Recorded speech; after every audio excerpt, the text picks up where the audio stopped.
All right, it's one of our favorite times of the month. One of? It is our favorite time of the month. Don't give me that one of. We have so many faves. We have so many faves around here. He's calling you out. He says you're not the favorite patrons who submitted. I have a mountain of faves, and this is the tippy top with the cherry and the flag planted. Don't listen to him. Kick it.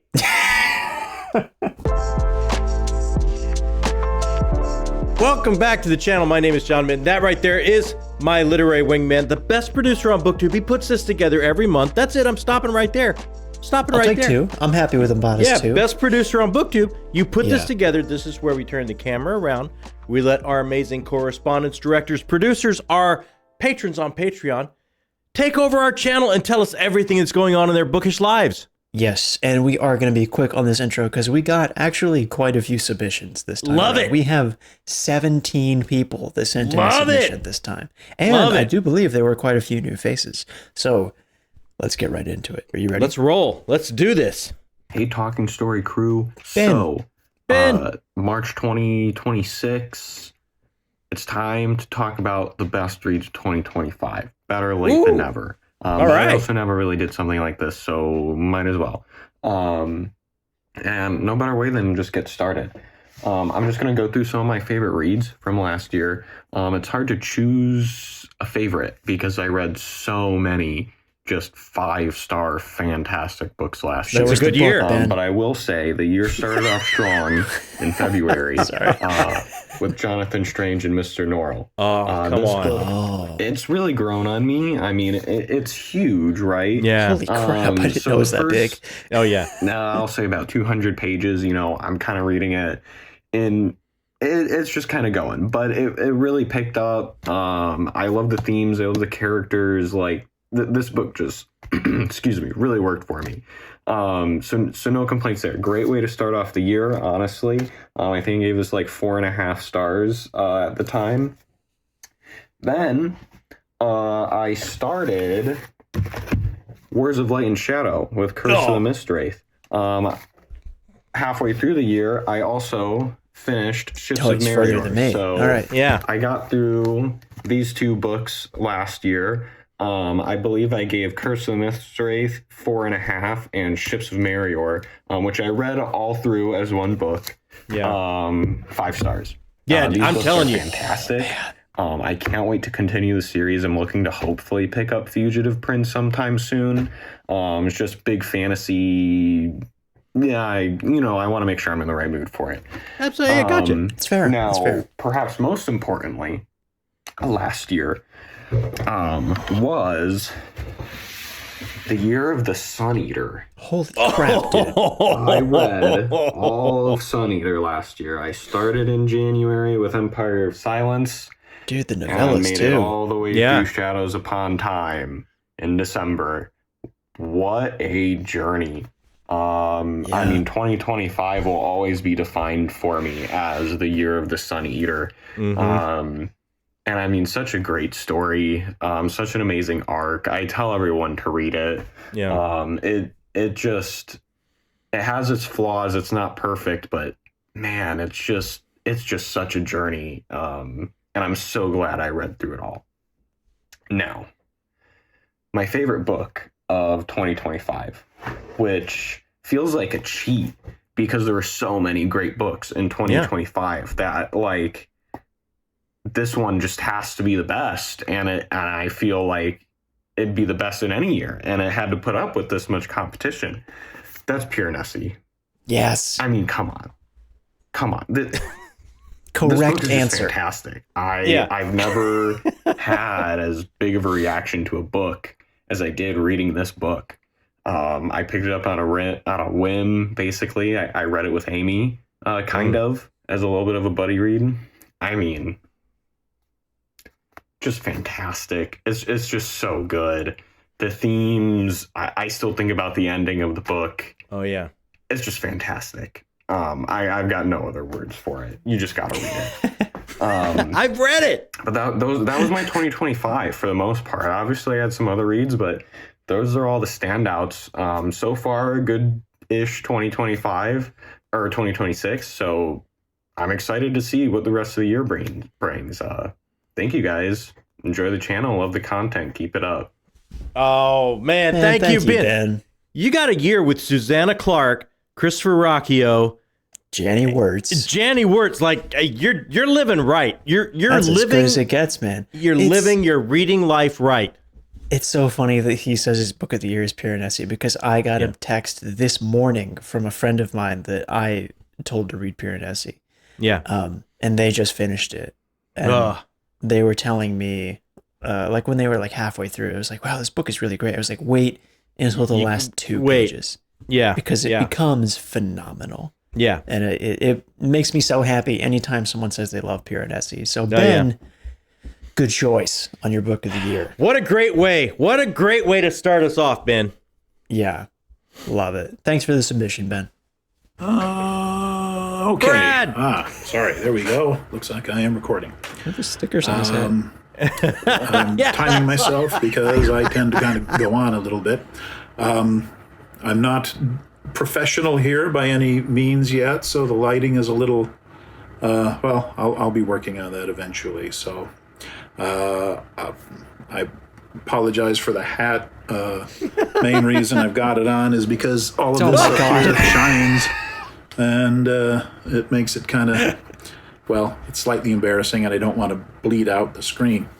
So, greetings to all in Talking Storyland and in Town Square in particular. I tend not to be FOMO so much, other than purchasing a book that, you know, I see a lot of people talking about. But today, of course, I'm going to try to get through a couple of books that I think are less popular, or the ones that you don't really hear about it. And this is going to be the first part, because I had a stack down here and realized it's going to take a lot of time. So, book number 1. Yeah. Charlemagne's Champion. There we go. He just sent that to me. If you're familiar with the Song of Roland, oh, that's right. then you kind of have an idea what this is, but it's a thicker book than the poem is. And here's on the back cover. Roland, he was born to an evil heritage of black magic and bastardy. Battling his own dark nature, Roland was determined to serve in Charlemagne's hand-picked regiments. Lord Ganelon, hungry for power, this bloodthirsty lord vowed to destroy Roland, and he was but one of the young knight's foes. Roland was blessed by courage and magic and chosen for the greatest of glories. Gail Van Asten, she's only written 3 books as far as I can find, but these are pretty darn good. Awesome. Next is Glenn Cook's Garrett, Private Richard. There are many books in this series, and basically, if you like Raymond Chandler or Hammett and fantasy, that's a nice combination thereof. His partner is a undead psychic, and that's it. Fantasy elements and noir elements. Next, this is a good one. The Glass Books of the Dream Eaters. This follows a trio, in Victorian era adventure, a trio that uncovers sinister conspiracy involving mind control and memory manipulation through mysterious blue glass. Blends elements of penny dreadfuls and a mix of murder, seduction, secret societies, alchemy, and that kind of thing. There's a 2-book series. This was published originally in the paperback as 2 books, and it is part of a trilogy, That's, I think, where I'm going to have to stop, because I only got 4 minutes, and the next one, which I will continue next time, it is said to be the brain food, if you will, for George R.R. Martin and his Game of Thrones trilogy. So that's all I got for you guys right now. I hope you've enjoyed it, and I will be back next time with a couple more. Ciao, guys. Awesome. Thanks, awesome. I love that. And he was so nice to send me that first one. I think he sent me a couple in that series. Yeah, I think you're right. I had not heard of one of those books. That's the best part. That's the best part. Yeah, absolutely. I love that. I hadn't heard of any of them either. And if you want to find more hidden gems like that, we'll put Brad's channel down there. Oh, crap. Does Brad have a channel? I'm sorry, Absolutely. Brad. But Brad's channel will be linked down below. That's a it's new. It's very new. So okay, all right. Well, I don't feel quite as bad then. But he will still be linked down there, so go subscribe to Brad. Hey, so I wanted to do something a little bit different with this video. I want to talk about the roots of my reading and book collecting obsession. My original thought was to talk about what got me into reading and what my first sci-fi or fantasy read was. And I still may do a part 2, but this video is about my mom. I normally wouldn't talk about this, but a couple of weeks ago would have been my mom's 78th birthday. My parents' birthdays normally don't bother me, but for some reason this time it did. Usually I only have to deal with the depression at Christmas because that was her favorite holiday. My mom grew up in an abusive household, and she suffered from all of the types of abuse you can think of. All of them. And so, as with so many of us, the library and reading became her refuge. And the librarian stopped limiting how many books she could borrow because she would always have them read. And she always talked about that when she went into the library, she went to find the biggest books that they had. So shout out to Brian Durfee because she loved James Michener's books because they were so huge. I guess I get that honestly. My mom never got into sci-fi or fantasy, even though she tried some of my books occasionally. Her main genres were mystery, thriller, spy thrillers, and romance. Her favorite authors were Mary Higgins Clark, Nora Roberts, John le Carré, James Patterson, David Baldacci, Catherine Coulter, Jen Karon, and Robin Carr. Another of her favorite authors was Emily Loring. Emily Loring wrote what we would now call clean romances. And when my parents and I moved to North Carolina 28 years ago, we started finding these books in flea markets and antique stores. And so we went around and we found all 50 of them, and she loved these books. And these are the only books I still own of hers because she got rid of all of her physical books when she got a Nook. My mom is also the reason I got into cross-stitch. She taught me when we came across a cross-stitch shop and I had to learn how to stitch. She was very crafty, and here's some of her cross-stitch. So this piece is the last one that she finished, and she also framed it herself. Sorry if the camera's a little unsteady. I got shadows. And this, Liberty Lane, my dad and I got this one framed after she died. So it's on the wall in the kitchen because she loved to bake. This little guy right here, this is called For Dragon. He's my mom stitched him for me, and he's in my bedroom by my bed. This is called a Biscornu. Don't ask me to explain what a Biscornu is, but we went to a stitching retreat for 4 years straight in a row before she died, and this was our first project, and she was so proud of herself because she finished it first before anybody else, and my mom had a lot of confidence issues. This one here, I forget what it's called, but she called it her Southern Belle. It's from a French designer. And then we got this little whimsical hula hoop snowman back here. And let's go around here. This one is Mamal's quilt. Whoa. This one, I can't remember what it's called. Whoa, my It's called God. a porch. This looked like one of our cats that we had, and she got so many compliments on it.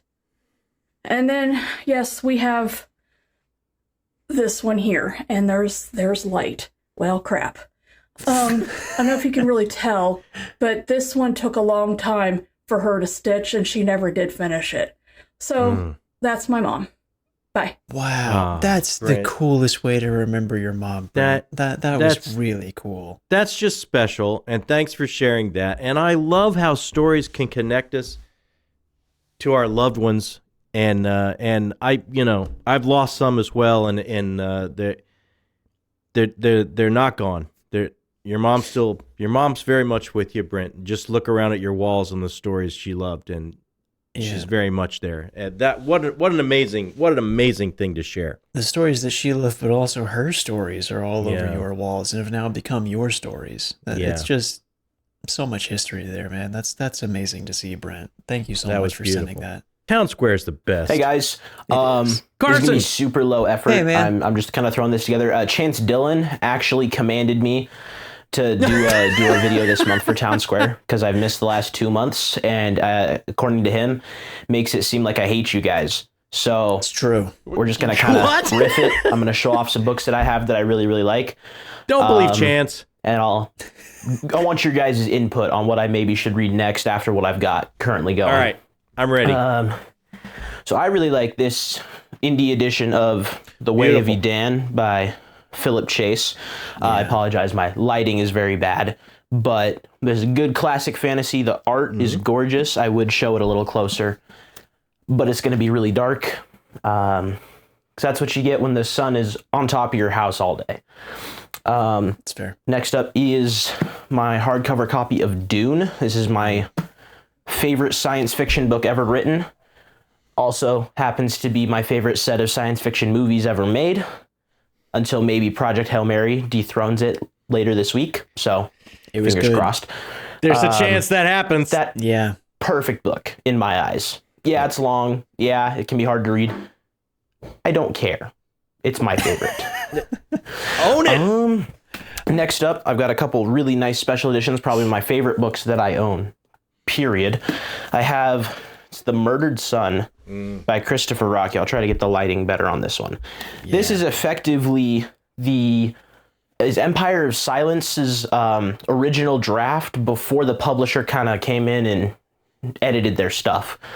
So I bought that from Anderida Books. It's very nice. Got some real heft to it. And also from Anderida Books, I have this absolutely gorgeous brick of the Empire of Silence. Get that a little closer. Got Hadrian and the gang in the Colosso.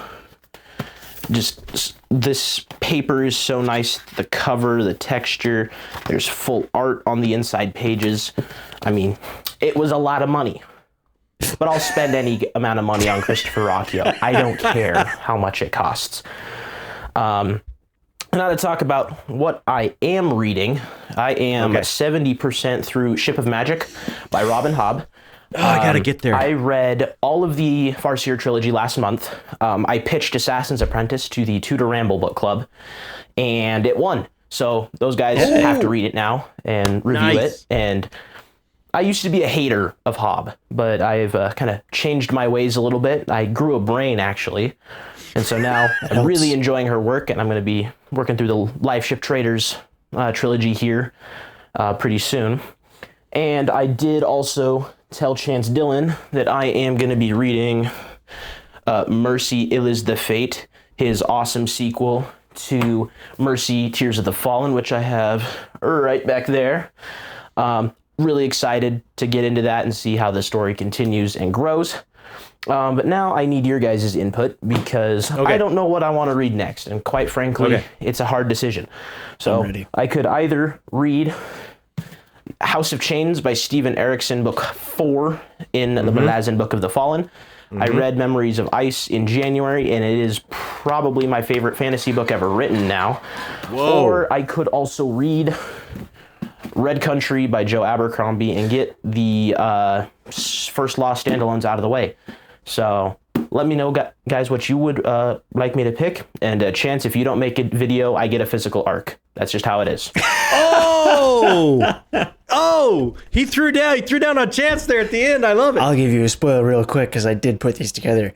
Chance did send a submission. I'm sorry, Carson, but that physical arc is not coming your way. Oh, Chance. Okay. All right. Fair enough. Okay. I'm going to go Red Country because that wraps up the standalones. Like, you can put those aside. You're done. Fair. You're finished. But Memories of Ice was his favorite fantasy book of all time. I know. It House of Change could be calling to him. I don't feel qualified to answer either one because I've not read I DNF the devil, so I'm not going to say that I've read Joe Abercrombie because I've not finished one of his books.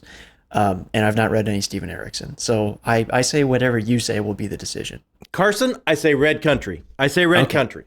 Because you'll blow through that way faster, and you'll have those are done. You can put those standalones on your shelf, finished. You're just a completionist. That's what that is. Man, I got to wrap some things up here myself. That's what I'm thinking about.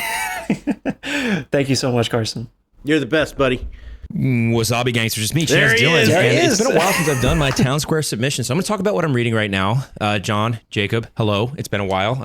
I am here. I am lingering. My comments in the booktube sphere has been lighter lately, but if I'm not on Instagram, I am focused on getting book 2 out, which has been really exciting. And again, I really do have to thank John, Amy, and Jacob for being such a help and being so gracious in assisting me on my journey with self-publishing. Right so I back needed to at you. say that, and obviously, of course, the Talking Story family for being so supportive. Thank you. And right now I'm reading Empires and Dust. I was reading it with Jake from Nerd Level Rising and Alex of Iskandaria, and they surpassed me drastically. It was a good time. It is a good time for me. I'm about I'd say about 20% left. It's a big. This is a chonker. Yes. This is definitely a big boy. Or girl, or whatever it is, and it's a good book. It's a great book, and there's a lot coming to a head here. I talk about it in my weekly update, and I'm loving it. And then also, I'm here. March 31st is the release of my second book, Mercy, Ill is the Fate. We just announced the audiobook narrator. It's going to be Simon Vance. I am so lucky. And also, I think he did the narration for Interview with a Vampire, which was just the father-son read over here at the Talking Story family. Dude, that guy and yeah, he signed up on board to do Mercy, and it's crazy. Unbelievable. It's already on Amazon. You can pre-order it. It's insane. I'm blown away.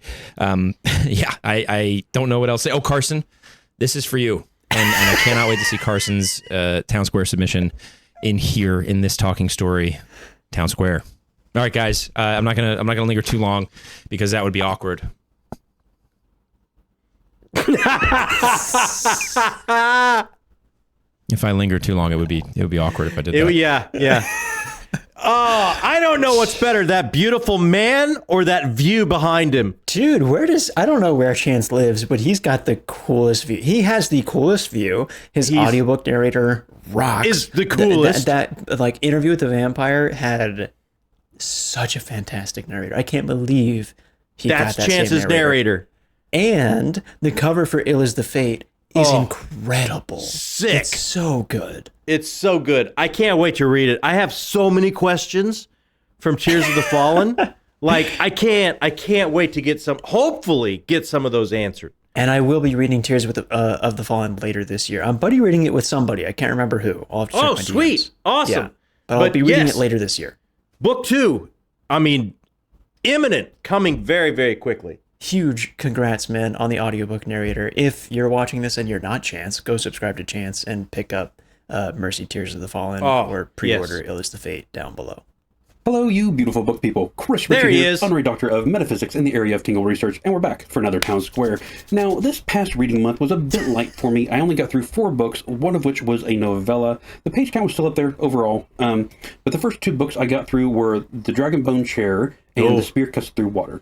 Neither one really worked for me. Then I dove back into the Elmeria Chronicles with the novella Ashes of a Risen Empire, getting back into that series. And the last book I read, and my book of the month, was the indie sci-fi Die Rock 88 by S.A. Oliver.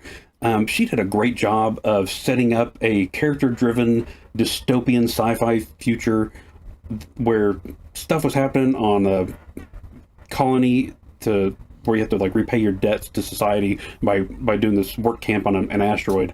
And just the very specific elements that characters had to deal with really made you feel the dystopian elements, but also certain levels of hope going forward as she took us through the story. Can't wait to continue the series. I know the second book is currently out, and then I'm sure there's going to be more after that, but it's a really good book. And I didn't want to spend too much time on books this month because I do want to dive into our new premiere segment, formerly titled Tingle Time. That's right, former. And keeping with certain naming conventions on this channel, as well as an ode to the Ides of March, I think I'm renaming this segment Tinglum Scola. The Tingle research paper is a conglomeration of thoughts and ideas from across time and space, based upon the concept that one Mr. John Minton, perhaps through perceptions beyond his own realization, has announced to the world. For this first installment, we're going to dip our toes into things with understanding just what the Tingle is. While it is only the introductory paragraph to the paper, I think this best serves as our launching point. At the heart of every evolution of mankind lies a story. Many are true, some are propaganda, but untold numbers are truth laced within fiction. The power of an idea told in a way that the common person can understand can cause mankind to soar to what once were unimaginable heights. 4 key areas of the paper: the theory of general creativity, stories shape history, the nature of community, and the internet is a portal to expand influence. But I received a few questions, of which I will keep the poster anonymous. What's wrong with you? Rhetorical and ad hominem. Why are you doing this to me? Also rhetorical, as we all know why we're doing this to you. I think this was I me. gave them one last chance for an actual question, which is going to be the focus of the series for a little bit. Who can I make an appeal to so I can make a choice to not believe in the tingle, but also not be a flat earther? I sent that to Chris. Answer that question, we'll look at the last two sections of the paper, acknowledgments and references. The tingle theory is built off of the work of these fine people, who we will be talking about in the upcoming series. Edwin Onwuku, Clint Brooks, and Robert Chris. Penn Young, Marjorie Bolton, John Halpern, Stephanie L. Brown, Jane Allen Pillavain, and Hong Wing Chong, Albert Einstein. And of course, these two gentlemen who helped ensure the integrity of the paper, Dr. Philip Chase and Dr. Jake Rimmer. I hope you'll join me on this journey to understanding the foundation of the tingle theory. Until next time. I mean, are you not convinced? Are you not concerned? Are you not concerned? No, let me tell you, everything should stop every once in a while for some tingulum scolas, whatever that was. Everything should stop. We've created a cult. Do you understand what's happening? That's not the case. This has to end. That's not the case. That's going to be his question for next month. That this is not a cult. Is this a cult? Yes. Just prepare yourself because you're way off base. I think at any point, do you have to ask, is this a cult? That's not a good sign. Turn back now. No one's asking but you. Get in the comments. It can't be just me. Does this feel like a cult to you? Call the number right now. There's a helpline for you. There's no number. I'm putting up a number, 867-5309. It's right up there right now. Call this number and report us as a cult. That actually rings in the Marfa home office of Cooter, Dewey, and Lewis. No, it does not. And they're not happy with you giving their number out. Hey, Talking Story, this is Cole Cricky. This is my first Town Square. I'm super happy to be in your guys' community. You guys have created something unlike anything I've ever seen. It's really cool to be a part of. And I just want to say thank you, because you and Dr. Philip Chase are the reason why I'm on BookTube now. I've done some short form content on TikTok, and I actually talked to John over there a little bit. But now I'm doing long form. I'm on YouTube. And primarily it's because I want to have discussions with other creators. Yes. And I feel like YouTube is the best spot to do that. So I'm really excited about that. That's my first part of this video, is a question about discussions. So I know you guys have a lot of different videos with other creators or even authors, author interviews. What would you recommend to an up-and-coming creator to get into those sort of discussions? It doesn't have to be with this famous author. It doesn't have to be with the biggest YouTube creators, but how would you start that process? And that's my question. All right. Next, I want to show you guys what I'm reading. I'm reading Project Hail Mary. Yes. By Andy Weir. I'm excited. I'm about 100-ish pages in. I started physical and I was like, okay, this is pretty good. But then I got to the audio and I was like, whoa, okay, it's kicking up now. Like I like the audio a lot better. And I never listened to audio, but I've heard this one's an amazing audio. So I was like, okay, I'll go try it. It's good so far. I'm excited. I'll keep going. Next, I'm more excited about this book, Shadows Upon Time. I know you guys have talked about it. You've talked with Christopher about this book, but golly, from chapter 1, this thing is so good. It's so deeply rich with a bunch of themes, a bunch of philosophical questions, and I'm loving every second of this. I'm about 60 pages in. I can't wait to finish this series. Well, actually, I can wait because it's so good. But, God, I'm enjoying it. Oh man. He cut himself off. You cut yourself off. I want to hear more time next time, Cole. You got more time, Cole. Don't forget. Okay, here's what I'm this is so easy, man. So easy. As you're moving around and you got your channel, you're just getting started, and you see, like I'm saying, hey, this is going to be part of a buddy read. And you're like, oh, I'm about to read that too. Just reach out. Either find us on Instagram or Discord or and not just us. Any booktuber you see, leave a little comment and say, hey, this is my channel. I'm just about to read this too. Would you mind? I would love to be part of this read along. I'm going to tell you 9 times out of 10, unless they've capped out for some reason because they like to keep their read along small. But if that's not the case, that's the only reason anyone would ever tell you, No, I'm telling you, you'll be just greeted with open arms. Just let them know. Just Yeah, man, we've always been surprised at like when we had like under 1,000 subs. I think you like the people that you were interested in when you started doing BookTube was you basically like copied Mike. Mike was kind of your guy. Oh my, yeah, absolutely, yeah. And it was like such a crazy thing that we were like under 1,000 subs, and it was going to be a moment for you. Like we're gonna do a live stream. And I don't know, maybe Mike will want to hang out. And we just like shot a random email to Mike, who probably had no idea who you were. I bet you $1 million he didn't. And he was like, "Yeah, I'll show up." Sure. Like, what? Really? Like, really? We're kind of blown away. Like, you'd be so surprised at like, just send the email. Yeah. People send like an to email hang out around here. Find them on Discord. Find them a DM on Instagram or whatever, wherever you find them. And just see us. Like, I'm about to read that too. I would love to be a part and just see what happens. I'm telling you, it's so open. The community is very, very open. Like, you started a channel to talk books with people. That's the same reason everybody else did. So absolutely, Cole. Everyone's absolutely. Down, man. Yeah. Go sub to Cole down there if you haven't already. We'll link them up right down there.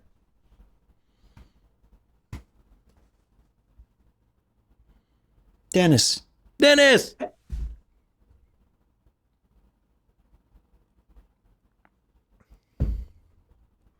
Okay. What is going on? Now his glasses are gone. Is he gonna shave his eyebrows? I don't know what's happening here. Oh, his glasses are back. Okay. Nice. I feel like I'm watching an Andy Warhol film. This feels so experimental. There's some enlightenment coming at the end of this. Yeah, there's something's gonna happen. Is he gonna take his shirt off? What's happening? I don't know what's going on. What? Oh, okay. Are we gonna get to choose looks? So it's like a select your character screen. Okay. What is going on? It's so much better than yours. Yours sucks. Yeah, it sucks. That's what I said.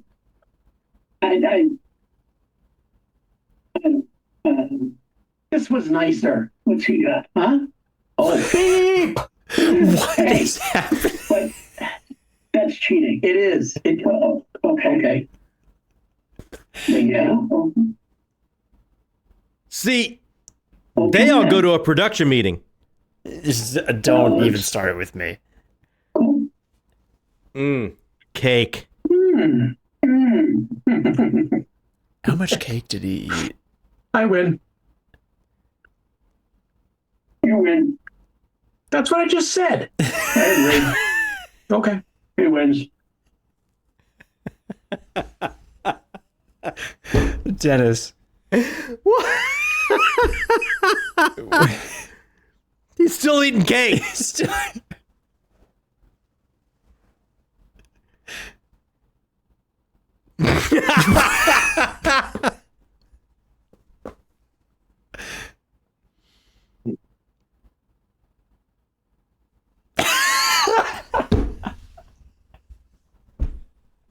How to get away with eating 3 pieces of banana bread and your wife okays it. Nice. Is that what this was? In the shadow of a dead civilization, 2 brothers, young hunters on a world far from Earth. They're both dissatisfied with what the tribe has planned for their lives. Both long for adventure, but duty drives them to stay close to home and exceed their tribe's expectations until the humans arrive. Available on Ingram Spark and Amazon. You can find links at automatedempire.com. That was a long way to get his lovely wife to agree to 3 pieces of banana bread. He could have just snuck the banana bread. Pick up Secret of the Almanacs down in the description. That is the craziest ad I have ever seen in my life. I love it. You know why? Because I love Dennis and I love banana bread. That I wish I could like it cut in that one Andy Warhol film where he's just like eating a lasagna in silence. He did that something like that at one point. I know. He had to have. That might be my favorite submission of the night. Thank you, Dennis. That's awesome. Welcome back to Talking Story. There he is. Today we are here to discuss... What are we here to discuss? You know what? Let me check the greatest organizational system ever created. Oh, bring it. Yes! Oh, come on, dude. Yes. Today we're here to discuss Discovery by J. Minton. That is right. This book is about... It's hard to say, actually. But don't just take my word for it. The year is 1992, and humanity has just discovered something under the ocean. Discovery, we call it a genre bender because it is. It's taking all these different interesting elements. So it's cosmic horror, but I would say it's more on the cosmic and less on the horror side. And what drives you through it is that you've got these wonderful characters and you've got this wonderful story unfolding and you have hints that it is something big. I went into Discovery not knowing what it was. I read it because of, I thought, I would give it a shot because I like to support independent authors. The story itself is surprising and different, and it went in directions I didn't expect, especially at the end. I gotta say, I absolutely loved that ending. It's I, the Phantasmic Paul Jessup, and I'm here to tell you about Discovery.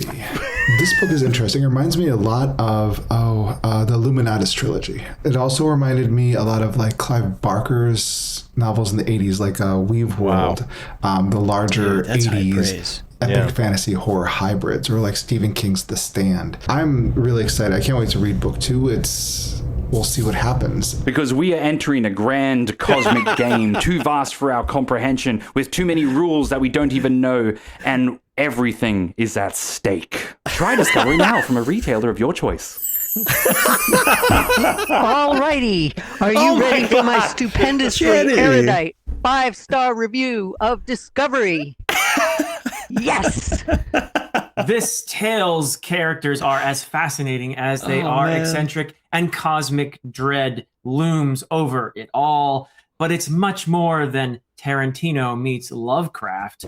As an indie writer, I know sometimes some of our books can be a little rough prose-wise. This book is very smooth. It's beautiful prose, and I'm saying this as an author who's written and read many of my own books many times. It's absolutely smoother than at least the first 4 or 5 of my books. So I don't know how they did that, but kudos to the Mittens. Absolutely. Check this one out. Oh my God. So, yeah, that's pretty much all I have to say right there. Hey, Gryftkin, that $500 cash is in the mail. Checks in the mail? What do we say? Thanks for the free ad. Yeah. Wow. Oh my God, man. Gryftkin, first his channel's down. I mean, his channel's down there. So is Crunk. So is Philip. So is everybody else that appeared. Everyone has a I believe, channel. Joe Berne. It's like so many people. I can't even remember all the faces. That was unbelievable. Paul Jessup was in there. Janny was in there. Yes. Yes, Janny was. Oh my gosh, unbelievable. Yeah. Thank you, Gryftkin. Thank you to everybody involved. That's incredibly kind. Just to be a part of, to see so many faces like Janny and Dr. Chase and Joe, like all these people to be a part of the community as attempting writing right alongside with you guys is truly inspiring. It was so funny to hear Paul Jessup say that. Oh yeah, it reads like a thriller. And it's like, that's because Janny told us you need to write it like a thriller. Exactly. And then Janny pops on. It's like, yeah, that's because of Janny. She said she helped us so much. Yes, absolutely. Thank you, Gryftkin. Thank you, everybody. That was incredibly kind. Guy, that was wow. I don't even know what to say. That was amazing. What's going on, everyone? Happy to be here for my first Town Square submission. Awesome. Welcome, man. I thought I would use it to just show off a few of the shelves my wife and I have set up. Won't be able to get to all of them today, but I'll limit it to one room and point out a couple things along the way. I like the sound of that. My favorite author is absolutely Stephen King. Yes. Like most of his fans, I definitely started reading him at way too young of an age, but I'm glad I did because he really solidified my love of the horror genre. And of course, when I finally got a house, I needed to give him his own bookcase.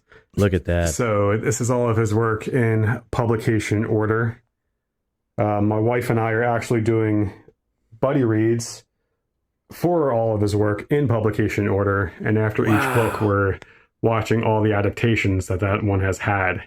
So the last one we did is The Stand, and we watched both adaptations for that. And the next one we got up is The Long Walk. We're both really enjoying it. That's a good I'm enjoying one. the ones that are rereads, and there's even a few in there that I haven't read yet that I'm excited to get to. Along all of the other walls here, we have these shelves running at the top, which are holding a bunch of our fantasy and sci-fi series. My wife and I are both very much maximalists. Whoa! So we like filling up all of our space if we're able to, and sticking stuff in there if it fits. So just to point out a couple things. John, I'm extremely excited for you to start Red Country. It's my personal favorite individual book of the First Law universe. It's I know coming. it's kind of controversial to say, but I think you're really going to enjoy it, especially after we all read Lonesome Dove for the Patreon book club call not too long ago. I also would want to give my own shout out to Janny Wirtz and the Wars of Light and Shadow. Ooh, look at that. I was very fortunate to happen upon almost the entire series in hardcover. The reason Curse of the Mistwraith is missing is because myself and a few others in the Discord actually recently started the series. And man, you guys are not overhyping this series at all. If I only even read one page, or if it's 20 or 50, I'm instantly transported. Yes. Her writing is just so good. The story is insanely interesting. And I'm even just barely scratching the surface. So I'm extremely excited to continue further with it. I'm so glad. We also have our own little dedicated Clive Barker shelf here. Love it. I absolutely adore this man. I feel like he needs to be mentioned a lot more in the Such a fantasy lovely sphere. man. His writing is extremely sensory and intimate. I highly recommend any of his works if you're into the dark fantasy genre at all, or horror. He's a lot more personal than what might be perceived at first glance. Our last bookcase here is a bit of a mishmash, but the first two shelves are dedicated to Star Trek books, which is my favorite fictional universe. I love sliding these guys in between longer reads. They're extreme comfort food to me. One of my favorite reads of 2025 was The Bullet Swallower by Elizabeth Gonzalez James. I would highly recommend this to either one of you, John or Jacob, or even Amy. I feel like if any of you read it, it could easily be your book of the month. It's a historical fiction, magical realism, pseudo-western that is written extremely cinematically. It touches on a lot of different things like ancestral trauma, colonialism. Really well thought out and really well written. Dude, that sounds great. And Jacob, you really should listen to your father. Even cats have it written on their restroom walls. What is the... Yes! I did, Joe. What an amazing job. Joe, you were so cool until right at the end. Thank you, Joe. That was awesome. I'm immediately, I gotta tell you, go ahead. I'm immediately putting that last book on my list. That's going on the Swallower? list. Yes, Yeah. The Bullet Swallower. Don't let me tell forget. you, man, I feel like the world's happiest Girl Scout ever. Just going door to door, selling Wars of Light and Shadow to as many people that will listen to me. And there is no better feeling than actually selling. Like, to hearing that somebody picked up Curse of the Mistwraith makes me so happy. Let me tell you how happy I'm going to be when you actually get to pick up Ships of Not Marion. as happy as me, man. Yeah, I cannot Joe, that was wait. awesome, man. Thank you so much. That was Thank you, amazing. Joe. Also, First that's of all, just one room. That's just one That's room. a That better be crazy part collection. one. That better be a part one. I need more of that. Come back next month, Joe. Show us more. Absolutely. I need more, Joe. Really? You gotta be kidding me. Oh, sorry. Yeah, so Joe, if you're looking for me, I'm probably reading. Joe's problem. So yeah, Hey, like Joe. 100% of your viewers, I read a lot. That's not very interesting. But what is what else I do that's kind of reading adjacent. First, I've got 3 computer-based board games that help you build your TBR for the month. The first is the Dungeon TBR, inspired by Dungeon Crawler Carl. The second is the Dark TBR, or the Dark Turber, based on the Dark Tower series. And the third, and this is, I think, the fourth take, the Gentleman Bast TBRs. Based on, of course, the Gentleman Bastard series. What all these games have in common is that they've got a board with a bunch of spaces, and they've got your little pip that you move along and a die that you roll. And that's pretty much all they've got in common. Oh, and about 70% of the code. But each one of them is very much themed to the series that they represent. So the Dungeon TBR has mobs and has bosses and has Princess Donut and has the system AI. Dude, the, Dark TBR has characters from that. It has Toadash. It has the Crimson King. It has Charcuterie, which makes you sacrifice a book and is really mean. The Gentleman Bast TBRs has characters from that book, and it has Father Chains and has that very kind of Venice feel and tone to it. And they all have beautiful graphics. Dude. I'm sure I've shown them to you as I'm talking, if I did this editing right. And like I said, they're all free, putting them out there just for you, and you, and you, and you, and you, not you. And you can download them. You can remember this. You don't even have to write this down. Go to tbr.games. That's it. And you'll find all the games there. The Gentleman Bast TBRs isn't done yet, but it'll probably be out within the next week or two. So just keep on checking back. Maybe just subscribe to my channel, then you'll know. You'll know when it comes out. Yeah. The other thing that I'm doing is I'm creating a song list on Suno, which is AI generated music. One song for every book I read. And that's been a lot of fun. The songs are inspired by the books I read, and they take on the feel of this in the era that the book came on. Like recently I did Boy's Life, and it sounds like a song from the 60s. Whenever I finish this thing, probably be 90s music. So yeah, that's a lot of fun. You can find all that on my channel. I'm not going to even tell you where to find it. You just go look and you find it there. But yeah, I really am reading this, and I kind of made some faces and stuff at the beginning. My one-word review for that so far, I'm about halfway through, is no. You don't know what the question is, do you? No. I work in advance. I've got usually like 3 months or so stacked up, but I wonder if like next time I put a stack together, maybe we could pull up one of those games and I could play through the game and build a stack.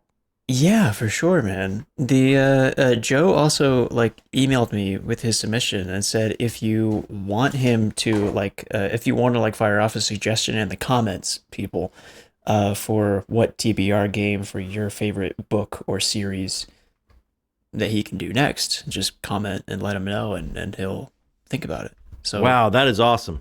Hit us up in comments. That was great. Joe, that's awesome. Also, subscribe to Joe. He's down. Channel's right down there. Absolutely. Yeah. Thank you, Joe. Hello, my name is Kade from Kade Books. I'm a new correspondent, and I wanted to talk to you today about my favorite fantasy author, Tad Williams. Tad Williams recently finished up his Austinard series in the last 5 years, and I really wanted to expand upon how amazing that is. So in the late 80s to early 90s, he began with The Dragonbone Chair and Memory, Sorrow, and Thorn. So the story starts off with Simon in a castle being yelled at, being scolded for just being a kitchen boy. But the scope expands, and it never looks back. You get to see Elias, his brother Joshua Lackhand. You get to see Miriamel and Maegwyn. You go across the world, you get to see the Thrithings, Hernisteer, and the Norns. We got maps. So this all just gets way better with the second series. Think about it. He has 30 years to plan and write and improve his craft. It's like if J.R.R. Tolkien got to plan like Robert Jordan. It's just something that you don't get to see in fantasy very often. A proven author coming back to his craft and doing even better. It's something that I want to see more of, and we're going to see more of with authors like Christopher Rocchio writing so young. Right. I really enjoy the progression and seeing the pacing get better, plotting get improved, and the political dialogue just explodes in the sequel series. I really just want to highlight how good of an author Tad Williams is. His prose is beloved by most. The slow burn aspect of it definitely hit for me. And the influence that he has within the modern fantasy realm is unspoken for. He's also very cute. Thank you for letting me gush about Tad Williams, and hopefully you'll read his books. Thank you. I absolutely can't. I don't know if it'll be this year, but I've got them stacked up. I really want to try them. Absolutely. You've been waiting to get to Tad Williams for a really long time. I know. You have like a first edition copy of Dragonbone Chair, don't you? Yeah, and I got the broken binding editions of like the first four, That's the first true. set. Yeah. Also, I Kade, agree, man, you man. sold Somebody me. coming back to do like their craft, but be able to do it better 30 years later is so cool. I love that. I love watching an artist grow. Like that's so exciting. Redoing Strange Eons in 30 years. We're starting from scratch. I will be very old. Don't say it. There we go. All right. Yeah, but you'll still be here. We'll be doing it together. In 30 years, we're coming back. We'll see about that. All right. Hi, this is Ka-Yee. Ka-Yee. With no glasses. Ka-Yee. Anyway, I love these. I want to show you the river. It's running. God, that's gorgeous. Great. Yes. No more ice jam, but we did snow today. Anyway, just want to... A lot has happened since my last video. Future editing Ka-Yee here. I realize it's boring to watch me ramble on, so I'm going to show you what I've been working on the screen. Wow. Blah, blah, blah. Wow. A lot Holy crap, has happened. Well, the Kickstarter closed. That's wonderful, and we're fully funded. Yes. And I did 3 more interviews, 2 of them live. One with Finna, it was tons and tons of fun, and one with Edward at Gryftkin, also tons of fun. And did a recorded one with Philip Chase, and we talked more about academic stuff and also about the book. But it was also really nice. It's so weird to be on these videos after watching them for so long. I also had to learn how to do interior design for my book. Yeah, look at that. I did it. Didn't sleep very much, but we did it. And it's submitted. Proof is approved. Proof is approved, yes. And then the books are supposed to arrive April 13. And I'm going to do my darnest to get everything ready so that when the books arrive, I can sign them, pack them, and ship them off on the 14th. Because on the 15th, I drive with Josh to JordanCon, which is in Atlanta. It's 20 hours away. Wow. We couldn't fly because we have 2 author tables worth of stuff and books and all that stuff. So we have to drive so we can take our car with us. It's gonna be a blast. We got some really good review for my book, and I'm really happy. Audiobook is on its way. The sensory immersion package is ordered and is supposed to arrive end of April, so I can't ship it out with the books, but that's too bad. But it's okay, it's not June. So, because I was worried it might be June. Everything's coming together, and I'm gonna now cut to past me when my voice was not fully recovered to tell you about the Jin Young collection. Bye! This is the Jin Young collection, starting from in publication order. Ka-Yee is the coolest books, man. Right? So my favorite series is here. This is the closest thing he's ever written to xinxie. Most of his books are wuxie, so the martial fantasy. This is the first one. This is a young woman. I think she is a Uyghur, which is a minority in historic China. And she is, carrying something, so she might be being displaced, but look at this face. She ain't scared. As you guys might know, historic China is not a place where women have a lot of agency. And look at his face. She's got this. She's got it, yeah. Brain. Yes. I will tell you the title. So this is Shu Kim Yan Sao Lo. Shu is book, Kim is sword, and then this means archive. These 2 words are very interesting. Yan Sao. Yan is kind of loosely translated as grace. What it really means is a beneficent remembered, something that one is not to forget. Sao is the opposite. You also don't, now not to forget this, but this is more like a vendetta. I totally don't remember what this is about. I think the last time I read this, most of the people watching this video wouldn't have been born. And I'll tell you all about it when I get there. Okay. after after I explained the book, I just sit there and just started reading it, and now I'm several pages in. I'm Oh, Ka-Yee, I love Ka-Yee submissions every time. I love Ka-Yee so much, and this is what I love. If she's packing those books mid-April, that means we're getting ours, and I'm so excited to read Ka-Yee's book. Ka-Yee's Kickstarter, as she said, is over and fully funded. Fully funded, Holy yes. crap, congrats, Ka-Yee. That's Congrats, awesome. Ka-Yee. Yes.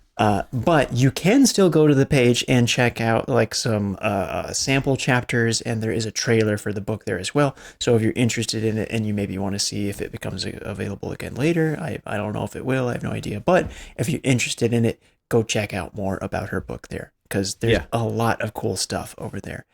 And all of that is to say, like, the images of the book are gorgeous. I can't wait for that to come in. Me too. Me too. It looks like she did such an amazing job. Yeah. For somebody that's like not a trained designer as well, I don't know how exactly. she did that. I don't. That it's mind blowing. Yeah. Just congrats, Ka-Yee. That's so cool. Okay, I've filmed this so many times and so many different iterations, so this is the last time. Number one, thank you so much for... Oh, it's Kennedy, by the way, if you've forgotten. We did not. Thank you so much for the reception to my short film, A Vice Inescapable. It was so much fun watching you guys react to it, as well as the comments were so kind. So thank you. A lot to talk about. I've shifted around my room a little bit. I have some plans to make content. I'm going to aspire to do that. Nice. I'm working on my setup and some scheduling stuff of how I'm going to do that. But I'm excited, and I'm excited to create. I'm doing really well with my writing. I'm working on writing my first novel. Love it. Dude, the first draft of my first novel, which I'd like to finish by the end of the year. It's going to be kind of a shorter novel. Is what I'm expecting, but I've felt so much freedom recently as a creative, so I've really enjoyed that. It's the best. I have stuff to talk about for Jacob. I have stuff to talk about for John. Sorry, Amy. There's just nothing I can add to your life. You're already so great. Yeah, that's Station true. 11, Jacob. I just finished this a couple days ago. So good. I understand why you love this author so much and her prose, but more so than that, like her, not just the story itself, but like the way that it's laid out, every scene, the way that it jumps back and forth from perspectives and timelines is so, like, the only way I can describe it is cinematic. So it's like, that's right up Jacob's alley. This is the first Emily St. John Mandel I've ever read. So See, really enjoyed it. Really enjoyed it. Kind of aside before I go to John's is I'm reading the Midnight Library right now. About 40 pages in. I'm already getting some weird vibes. Like, it's okay, but I don't know, something about the main character and the internal monologue, I'm just not feeling it, you know. I don't think you're I'm alone, hoping man. that I'm not too influenced by everyone else Patreon chat, but who knows. Okay, for you, John, I saw you got your PS5 back. And I don't know if you've played this game or not, and if anybody hasn't, it's one of the best stories I've ever played in games. And it's on the PS4, but should play on your PS5, is this game, Detroit Become Human. I played that. This game is about basically what makes a human being. It's in the city of Detroit. Instead of making cars, they make these androids, which are these like robot guys. And you play as 3 different characters. And one of them's like a prototype guy that you are kind of the assistant to a handicapped artist. You are a cop guy that's like trying to figure out why these certain androids are going rogue, or I can't remember, divergent. It's not divergent. It's something else they call it. And then there's one that's like you're a maid that's taking care of a single father and his daughter. And it's all about like what makes a human being, what makes conscious, what is alive. And the great thing about this is like you make all the choices in it. It's not like super action packed, but you make all the choices and you can make a decision and then your character's dead and that's it, you know? Yeah. But it's really interesting. It's really more of a thought experiment. So if you haven't played it, I suggest it. Yeah, that's all I got, all the time I got. See you guys next month. Thanks, Kennedy. I have played that, and he has excellent taste. It's a great game. Yeah, you really loved that one. I remember when that came out, you were all over it. I love I love games because it's a new form of narrative engine and how to tell a story interactively, and that was really hit the nail on the head for me. In the same vein with like the Telltale games where it's less about the gameplay and more about like the decisions in the story that unfolds. Like you really loved all love those. Yeah. Loved those as well. Also, Kennedy, if you like Emily St. John Mandel, you got to read Station 11. It's really, really great. No, he's reading Station 11. You mean Sea of Tranquility. Sea of Tranquility is what I meant. Got to read that. Yeah. Yeah. And like, I agree. Station 11 is incredible. Like the format of it so far is like, yes, it is cinematic and everything is so planned, but the way that she writes it still makes it all feel so effortless somehow. Yeah, it just flows. It just flows. It's great. Really loving it. Thanks for your submission. She's amazing. Hey, Talking Story fam. Hope everyone's having a great month. Mark. We're going to do some comic books right now with some movie adaptations coming up as well. So the first one, for you comic book nerds, Ordained, all the rage right now, for good reason. Awesome story so far. It's only going to be a 3-part kind of mini-series. This is issue 2 that came out last week. Ordained is about a priest. He's given last rites and taking confession of an Irish mob boss who miraculously survives and then tries to have him killed because he now knows everything. It gets really violent, bloody, because it turns out the priest is not just a priest. He's a former Navy SEAL, and things get pretty intense. So highly recommended. This also is being picked up as a movie. Colin Farrell is going to play the priest.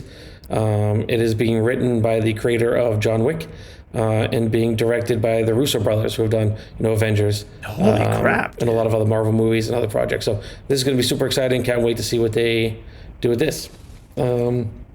Also, got some Conan, Savage Sword of Conan Reforged. So these are all the old stories, just done in color.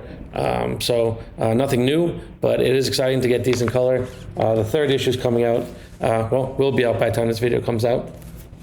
And I also picked up some classic Conan as well from 77 to 78 is this collection. So excited to read that because Schwarzenegger, he's back, baby.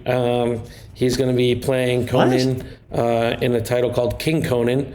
And that is connected to, it's going to be written and directed by Christopher McQuarrie, who wrote The Usual Suspects, one of my favorite movies of all time. But I know more recently, he's known for the Mission Impossible movies and Top Gun Maverick, things like that. So that could be really cool. We'll see. Yes. Dude. I know it's a little long in the tooth for Schwarzenegger, but King Conan has been king for about 40 years, they said in the promotional material, so it fits. I'm excited to see what they do with that. This came out as well, too. Lobo. This is a collection of Lobo 1 through 4 and the Return of Lobo 1 through 4, just to get you acquainted with the character before Supergirl comes out. So that's going to be awesome. I love Lobo. He's one of the greatest villains of all time, the main man. And also, you got to love that James Gunn said when it got announced that he was taking over the DCU, his first phone call was from Jason Momoa, who said, I want to be Lobo. And he made it happen. So at least it's a passion project, and we should get something great out of it. We need to talk about Absolute Batman. This is issue 2. These are the trades. This is the first one. Guys, this story is actually pretty awesome. At first, I read the first trade, and I was like, this is a pretty departure. It's not really the Batman I know and love. I read, the second trade. This book's fantastic. Scott Snyder, you can't go wrong. He's such a great Batman writer. This is a completely different spin. If you're a purist, maybe not for you. But let me tell you, people are really bullish on this comic. If you follow the price charting and stuff, issue 1 of this has gone up big time. Like there's been 200 to 300 more 9.8 circulated in population, which means a ton of people are grading this book. The price is really high for this right now, and like they're even promoting this as like key issues coming out. So they're gonna be like, hey, this is the first appearance of Absolute Joker, Absolute Poison Ivy. So yeah, the market is really strong for this book, which generally, it doesn't mean it's good, but people are high on it, and there's a lot of faith that it's going to continue to do great things. He's already said Court of Owls is going to be in this too, Deathstroke's in it, so we're going to get a lot of cool stories from Scott Snyder and Absolute Batman. Last pickup, haven't read this yet, but I got the omnibus for Animal Man. My understanding is Grant Morrison, obviously one of the all-time greats, but he was decades ahead of his time with this. Especially with the whole meta scene. And this is a real human story and really thought-provoking as well. So I'm super excited to read it. John was mentioning Vertigo a couple weeks ago, and it made me think about this. And some of my favorite books of all time were Vertigo, and I'm embarrassed to say I never read this. So I'm excited to get to that. That is it, guys. Have a great month, and I look forward to seeing the rest of the videos. Thanks. Dude, I had no idea about some of those adaptations. I know, crazy, right? I love the comic love. This is why I haven't done Absolute Batman, because I am that purist. I don't know. I just don't know, man. I don't know if I'd like him. Animal Man is so good. Grant Morrison wackiness. So you haven't tried Absolute Batman? I thought you had tried it and kind of bounced off of it. I haven't tried it. I just don't know, man. Okay. All right. All right. Because I am that purist guy. But Mark is the best. Love Mark. Mark knows good stuff, man. He does know good stuff. Yeah. That Ordained. If you have read Absolute Batman, maybe hop in the comments and. Everyone's telling me to read it. Everyone's telling me it's great. You'll probably like it then. Just give it a shot. I love Scott Snyder. Thank you, Mark. I have to preface this one really quick. Okay. Taylor and Sebastian Weiss combined their times. Oh, okay. People are now finding ways around the rules. Well, it's a teamwork in the community. It's a twofer. Like, I can't say no. It is a twofer. So yeah. Here we go. Okay. Hello. Taylor? This month, I wanted to kind of talk about dreams as well as indie authors specifically. It's always been my dream to be an author. And actually, in middle school, I went to this indie author's house and saw her day-to-day as a writer. She graciously signed it, saying, "Good luck in writing," pretty much. Oh, man. So I wanted to focus on Sebastian Weiss this month. I just finished reading Driver, and I've also read Only the Nun Remains. And both of these books are very trigger warning. They're rough around the edges, but pretty much both of them are like journeys with these characters that you follow. And I kind of find like an ooey gooey center in all the mayhem that goes on. So actually, I'm going to switch this over to someone else now. Hello. This is Barely Professional reporting. Sebastian Weiss, what is your dream? What is reading and writing to you? This is a microphone. Hey, everyone. Dewdrops was kind enough to invite me to this kind of interview thing. So I'm going to give it my best shot. She asked, what is my dream? Is that Ka-Yee? Is that Ka-Yee? Look like we've lost power. Answer your question nevertheless. My dream is for every person who has ever been oppressed by the beep beep system to start believing in themselves and to rise up. Whoa, that was an imposter. I'm so sorry. That looks like a lot like Ka-Yee Essoe, author of Shadrix of the Land that just dropped. Yes. I don't know. But Sebastian, let me ask you more. What are your inspirations when you write? And what is your inspiration for Driver?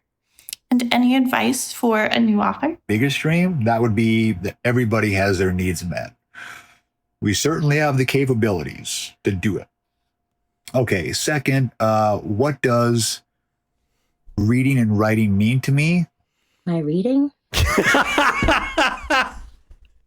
It arms my mind to write and to teach. so that I can claw open the ugly facade of polar society to show my people its guts. Rub it in your faces on how we have been without even knowing it. Then our fist, still covered in the system itself, will rise.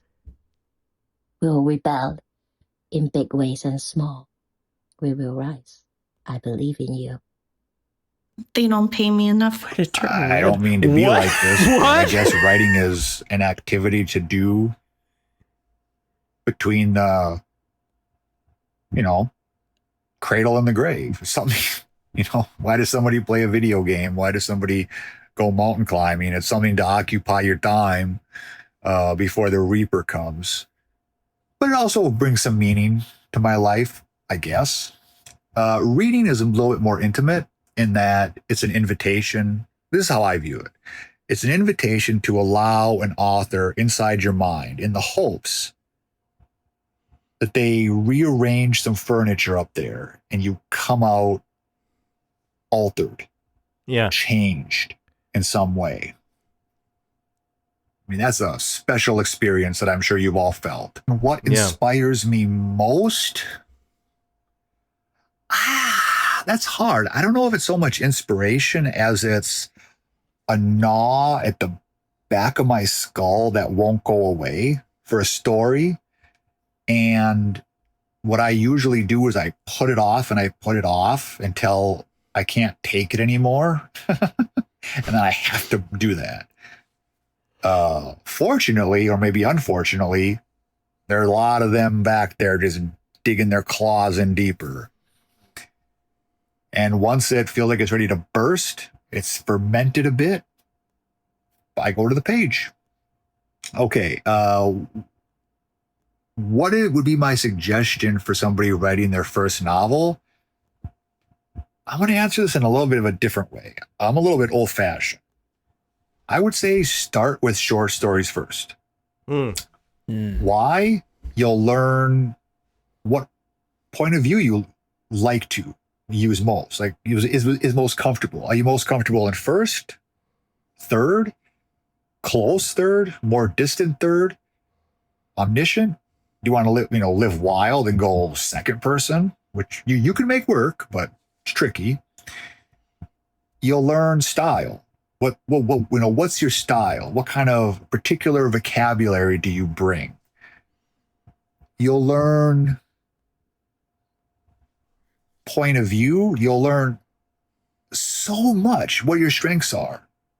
And then you can lean into your strengths while also, making up for deficiencies. And the barrier of entry is much shorter than a novel. Inspiration for Driver, I could go on at length. I have been accused of going on at length. I'll just say the simplest answer I can give is the kernel of the inspiration came from a reaction against like the Fast and the Furious type movies. I wanted to do like an anti-action book about a relatively mundane driver. And then it grew from there, and I imbued it with all kind of, pain and misery. Yeah.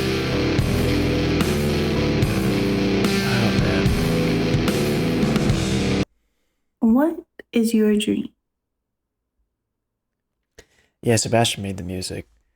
That was, you know what? Is this thing still on?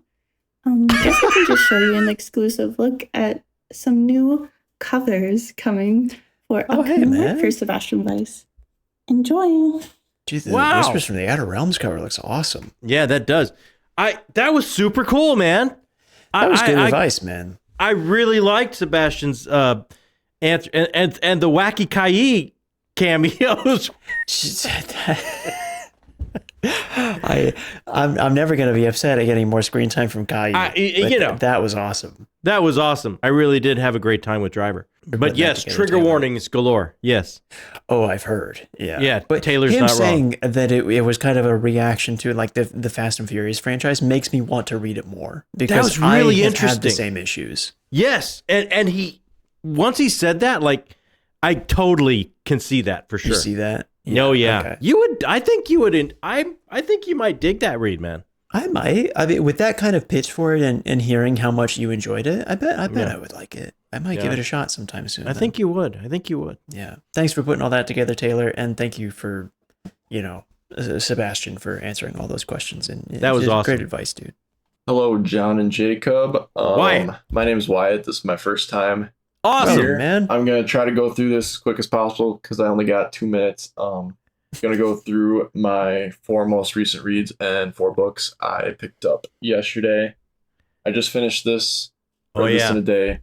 Ring Shout by Djeli Clark. I think that's how you say that. Probably not. It was okay. It's a horror fantasy about the KKK. 1, 2, and 3 of One Piece. I also thought this was just okay. I kind of thought it was cringy. Just keep a lot going. of the time, but Yeah, I hear it gets keep going. better. Yeah. Definitely. Like around volume 8, so I'm gonna keep reading it. Let's see. I read this ginormous thing. Wow. Count de Monte Dude. Cristo. This is my first old classic, I'd say. Not an easy one. Don't know why I chose this to be my first one. Yeah, Great seriously. story, but I thought it really drug in the middle, all the subplots. But I mean, still a great story. Not upset that I read it. And Red Rising, I got the special edition for Christmas because I knew I was going to really like this book. Yeah. And I was correct. It's fantastic. 10 out of 10. And 10 then out for the of book 10? haul, I got 4, 5, 6 of One Piece. All See right. if that All gets better. I got Wheel of Time. I haven't read any high fantasy in a while. Ooh, I want to see what you think of that, Wyatt. That's going to be quite a commitment if I do. Yeah. And then, of course, I picked up Golden Sun. I'm pretty damn excited to get to that. And then, based off your recommendations, I got Nice House by the Sea. I've never, besides being a teenager and reading some Marvel stuff, I've never read a comic book. And what you guys said about this is pretty interesting, so I thought I'd pick it up. That is everything for today. Thank you, guys. Wyatt, that's awesome. Okay, but you've got to get one. you've got to get Nice House by the Lake before you read Nice House by the Sea. Nice House by the Sea is the sequel. So Nice House by the Lake is what you want first, and there's 2 volumes of it. Yeah, there's volume 1, volume 2 of Nice House by the Lake. I hope that this has hit you in time and you're not flipping through it being really what is confused. wrong with This these is people? horrible. This is unreadable. This makes no sense.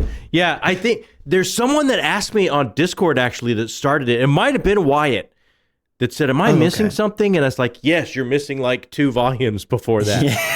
So if it was Wyatt, I hope we caught you in time. If not, definitely get Nice House by the Lake first. And I can't wait to hear what you think of Wheel of Time. See where you hit on that. And we want to hear how Red Rising goes forward for you. That's a 10. If Red Rising is if a 10 that was out 10 of 10, out of 10, Golden Sun's Sun going to be a 20 out of 10. That's going to blow your hair back. That's going to Golden be. Sun is so much better than Red Rising. To me, Red Rising is a 7 out of 10. It's a fun read for sure. But I mean, it becomes something so. Oh man, I you're can't. Seeing the absolute minimum of what Pierce Brown can do. That is, he can do so much more than that. I first of all, I love to see new faces. Second of all, we got to know how those reads go forward. Yeah. Also, keep going with One Piece, dude. It is cringy, and you said you've never read a comic book before.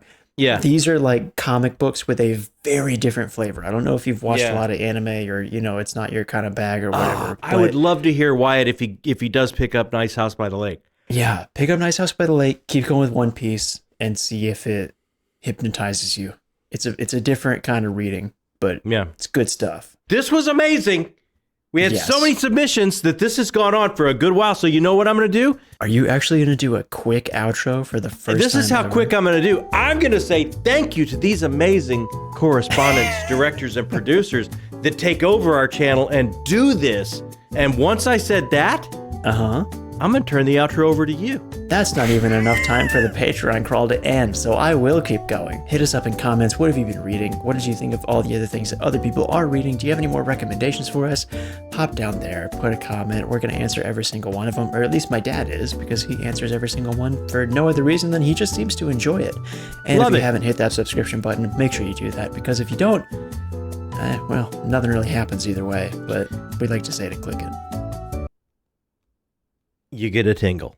And don't forget to hit thumbs up. That matters too. And, if you want to please the algorithm gods and get some extra credit. And you know what extra credit does? Gives you a tingle. No, it just gives you a better grade. Because every single one of you, all nearly 20,000 of you, are being graded. Not by me. I've got a tier list going. I can't wait to see that. If you're still here, you're book people, and in our book, that makes you the best people. Thanks so much for joining us on Talking Stories. Hey, good job on the outro. Thank you. I have not been practicing. I know.